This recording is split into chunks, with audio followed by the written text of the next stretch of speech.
ugu horreyn waxaan salaamaynaa dhammaan macallimiinta Soomaaliyeed meel walba dunida iyo daafaheeda ay ka joogaan.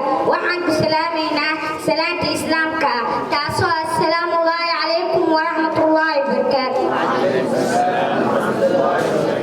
Salaan kadib waxaan u hambaliyeynaynaa dhammaan macallimiinta Soomaaliyeed. Waxaan leenahay hambalyo hambalyo hambalyo. anaga oo dhan waxaan diyaar u nahay inaan la qayb qaadano farxadda macallimiinteena, khaasatan macallimiinta iskuulka Salaama.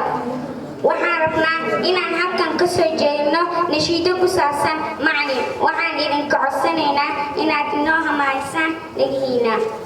mucallimiintii miroo habeele muhandisiintii maskaxda fiican mugdiya ka baxno mahadsaneelo lucaayaye muraadele lucaayaye muraadele mucallimiintii miroo habeele muhandisiintii maskaxda fiican mugdiya ka baxno mahadsaneelo lucaayaye muraadele lucaayaye muraadele qoftiinta barday maada ku darsaday dadkiis daryeele darajo gaaray ku deymaaye gacmo daaliisi doorxun waaye gacmo daaliisi doorxun waaye qoftiinta barday maada ku darsaday dadkiis daryeele darajo gaaray ku deymaaye gacmo daaliisi doorxun waaye gacmo daaliisi doorxun waaye mucallimiintii asugno yeeleen waa xamaanta